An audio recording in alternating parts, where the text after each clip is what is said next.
మాది ఇక్కడే నరసాపురం వాళ్ళది. వచ్చాం. నన్ను ఇక్కడ ఉంచి ఆయన మా అత్తయ్యని హాస్పిటల్కి తీసుకెళ్ళారు. సరే ఇక్కడ 10 రోజులు ఉన్నా కానీ హోమియోపతి మందులు అయ్యి అని చెప్పేసి వాడాను. ఏం తగ్గపోతే బాగా నొప్పి వచ్చేస్తుంది. అసలు నేను టాయిలెట్కి కూడా బాత్రూమ్కి వెళ్ళి వచ్చి నిలబడలేని పరిస్థితి. ఇక ఎంతవరకు పండుకుంటే బాగుంటుంది, నుంచున్నా కూర్చోలేకపోతున్నా. సరే ఆ పరిస్థితిలో ఉంటే మా అమ్మాయి వచ్చింది. అమ్మ మరి ఆదివారం అక్కడ ఎముకల డాక్టర్ వస్తాడు కదా, మరి చాటరాయిలు అక్కడికే వెళ్దాం, మరి ఎందుకు ఇంత బాధపడుతున్నావు, సరే అని చెప్పేసి మళ్ళీ ఆదివారం మేము పొద్దున్న శనివారం నాడు వెళ్ళిపోయి మా ఇంటికి. ఆదివారం ఎముకల డాక్టర్ దగ్గరికి వెళ్తే ఆయన అన్నాడు, ఇది నువ్వు వెంటనే ఆపరేషన్ చేయించుకోమ్మా, లేకపోతే పెరాలసిస్ లాగా వచ్చేసిద్ది, మరి ఆ నరం నొక్కేసేస్తుందని చెప్పేసి అన్నారు.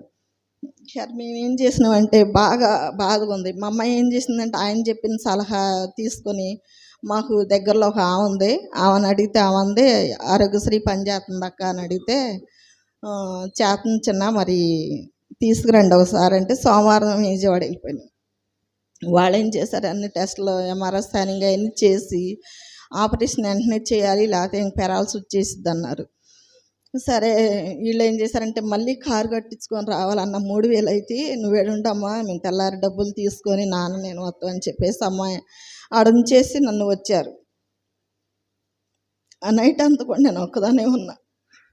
ప్రభు ఏంటయ్యా నా పరిస్థితి, ఆపరేషన్ జరగకుండా నువ్వు నన్ను స్వస్థపరుస్తూ అని నేను ఎన్ని సంవత్సరాల మట్టి కూడా ఎంతో బాధపడుకుంటున్నా. మరి ఏంటయ్యా నా పరిస్థితి, అయినప్పటికీ కూడా ఈ ఆపరేషన్ కూడా మంచిగా జరిగించాయి అని చెప్పేసి, ఇది నీ చిత్తమేమో అని చెప్పేసి నేను ప్రార్థన చేసుకుంటా రాత్రి అంతా కూడా ఒకదానే ఉన్నా.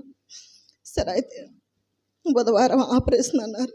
ఆ రోజు మళ్ళీ నాకు వేయాల్సిన రాడ్లు రాలేదని చెప్పేసి మళ్ళీ ఆపరేషన్ ఆపారు. మరలా గురువారం చేసి ఆపరేషన్ జరిగింది, ఇంటికి వచ్చా. గురువారం ఆపరేషన్ చేశారు, మరలా 5 రోజుల తర్వాత ఇంటికి పంపారు. కానీ నా పరిస్థితి బాగా, నాకు తెలియకుండా నేను పడిపోయా. బాత్రూమ్ టాయిలెట్కి వెళ్ళి అక్కడే పడకూడదన్నారు. ఎక్కడ ఒడిదుడుకుల్లో నేలలో నడవకూడదు, పడకూడదు, చాలా జాగ్రత్తగా ఉండాలన్నారు. కానీ గుట్లు బ్రేకిన పడిపోయా, తెలియట్లా. మరలా 2వసారి పడిపోయా. బాత్రూమ్ మళ్ళీ డోర్ కాడ పడిపోయా, ఏం లేరు, నన్ను లేపటం ఎవరికే కాగా అక్కడే బాత్రూమ్ కాడే చలి. ఒరే గంట సేపు నా కుమార్తె నా తల్లి కూడా అక్కడే పండుకోబెట్టారు. ఇలా ఉంటుంది. అప్పుడు మా నాన్న బాధపడుకుంటే ఇక్కడ ఉంటే, మరి మైసెట్ అన్నయ్య గారు ఉపరాల అన్నయ్య అంట, ఏంటి బాబాయ్ అంటే, అమ్మాయి కొట్టాను ఎట్టుంది, మరి ఆపరేషన్ చేయించినప్పుడు కూడా బాగాలేదు, అసలు ఎట్టుంటుందని చెప్పేసి నాన్న బాధపడితే, మరి ఇక్కడే మనకు సీమోనయ్య గారు ఉన్నారు కదా, ఒకసారి తీసుకురావచ్చుగా అమ్మాయి అంటే, అయ్యా మరి పిల్ల రాకూడదు, ప్రయాణాలు చేయకూడదు అంటే, సరే నేను అయ్యగారిని తీసుకొని చాటరే వస్తానని చెప్పేసి అన్నయ్య మరి అయ్యగారిని తీసుకొని మా ఇంటికి వచ్చారు. ఇంటికి వచ్చినప్పుడు అయ్యగారు ప్రార్థన చేశారు. ఏంటంటే అసలు నాకు కుడికాలు ఎక్కువ బాధ, నిలబడలేను. అలాంటిది ఆపరేషన్ అయ్యాక ఎడం కాలు నిలబడలేకపోతున్నా, కూర్చోలేకపోతున్నా. కనీసం 5 నిమిషాలు 10 నిమిషాలు టిఫిన్ కూడా చేయలేకపోతున్నా కుర్చీలో కూర్చొని. ఇక ఎంతవరకు పండుకొని తింటమే ఇక అదే పొదేశం. అయితే అయ్యగారు వచ్చి ప్రార్థన చేశాక దేవుని కృపను బట్టి గొప్ప కార్యం జరిగింది. నేను లేచి కూర్చోగలుగుతున్నా, నేను నిలబడగలుగుతున్నా, ఆ కాలు నొప్పి పోయింది, బాగుంది. తర్వాత మరలా ఇక్కడికి రావాలని ఆశ. 1 నెల తర్వాత మార్చి నెలలోనే ఇక్కడికి వచ్చా. అయ్యగారికి ఫోన్ చేసి ప్రార్థన చేయించుకుంటున్నా. అప్పుడు ఇక్కడికి వచ్చా. అయ్యా వద్దాం అనుకుంటున్నా అంటే, అమ్మ మరి సంపూర్ణ రాత్రి ప్రార్థన ఉంది, 3 రోజులు ఉంటుంది, మరి రాగలిగితే రామ్మా అన్నారు. సరే రావటానికి నేను సోమవారం ఆ రోజు ప్రార్థన ఉంటుంది అన్నారు. రావటానికి వచ్చాక ఆ రోజు రాలేకపోయా. తర్వాత మళ్ళీ తెల్లారయ్య గారితో ప్రార్థన చేయించుకుంటే ఫోన్లో, అమ్మ వచ్చిందని ఎందుకని రాకుండా సంఘం అంతా ప్రార్థన చేసేవాళ్ళేగమ్మా అని చెప్పేసి అన్నారు. అయ్యా మరి రాలేకపోయా ఒక్కదాన్ని, మరి నాకు నైట్ అయ్యా మరి తెలియదు కదా అని చెప్పేసి అన్నా. సర్లేమ్మా అన్నారు. ఇక్కడికి వచ్చినప్పుడు ఆ రోజు పగలొచ్చినప్పుడు నాకు బలహీనత అని నేను అనుకున్నా. కానీ బలహీనత కన్నా నాలో బలమైన చీకటి శక్తులు, మరి చేతబడి శక్తులు ఉన్నాయని నాకు తెలీదు. వాటి వల్ల నేను కళ్ళు తిరిగి పడిపోవటం మరి అలా జరిగిపోయింది. నా పరిస్థితి ఏంటంటే పట్టం వల్ల రెండోసారి కుట్లు వేసారు కాలవల. రెండోసారి కుట్లు వేసినప్పుడైతే కొంచెం మత్తు కూడా ఇవ్వాల. ప్రభువా, నా పరిస్థితి ఎందుకయ్యా నన్ను ఇలా చేసిన, ఈ బాధ నేను పడలేను ప్రభువా, అసలు నా స్థితి ఏంటయ్యా అని చెప్పేసి ఆ కుట్లు ఏడుస్తూ కొంచెం మత్తన్ని ఇవ్వండి అమ్మ, తిమ్మిరిండిస్ అంటే ఇచ్చామా అంటున్నారు, కానీ వాళ్ళు ఇవ్వాల. ఏదో నన్ను ఓదార్చడం అలా చెప్పారు. చాలా రెండోసారి కుట్లు వేసినప్పుడు నేను భయంకరంగా బాధపడ్డా.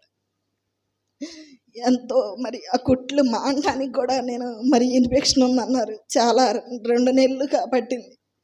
ఎంతో బాధపడ్డా. మరి ఇక్కడికి వచ్చినప్పుడు మరి ఆ చేతపడి శక్తుల నుంచి మరి అయ్యగారు నా కోసం, మరి అమ్మగారు ఏంటి, సంఘం ఏంటి, చాలామంది ప్రార్థన చేశారు నా కోసం. నేను ఇక్కడే మరి 10 రోజులు, వారం రోజులు ఉన్నా.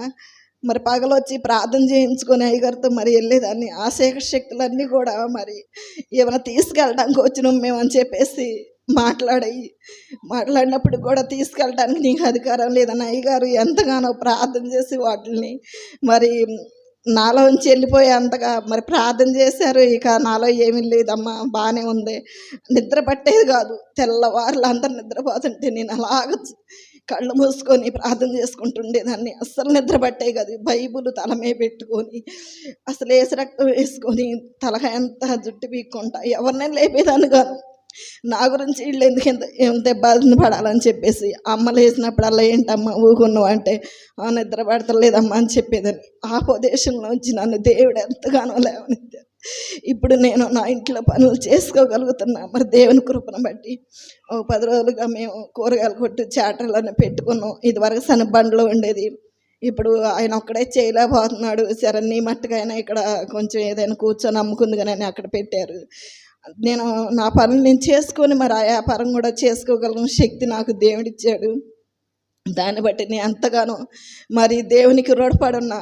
మరి ఈ దైవజనులు మన నా గ్రామంలో, నేను పుట్టి పెరిగిన గ్రామంలో ఉన్న సంగతి కూడా నాకు తెలియదు. ఎందుకంటే మరి నాకు తెలుసుంటే మరి నేను కూడా ఈ ఆపరేషన్ జరగకుండా మరి నేను దేవుని కృపను బట్టి మరి నేను బాగుండేదన్నేమో. అయినా మనుషులుగా ఈ శరీరానికి గాయం తగిలింది, కానీ దేవుడు నన్ను చేయి విడిచిపెట్టాల. నన్ను ఏ స్థితిలో నుంచి కూడా ఎప్పుడు కూడా చేయి విడిచిపెట్టకుండా నన్ను లేవనెత్తి మరి ఈ రీతిగా అయినా మరి ఆ వెంకటేశ్వర అనేది అలాగా ఈ సేవకుని మరి నేను దేవుడు నాకు ఎంతగానో మరి పరిచయం చేసి మరి నేను ఇక్కడికి రావటం, స్వస్థను పొందుకోవటం జరిగింది.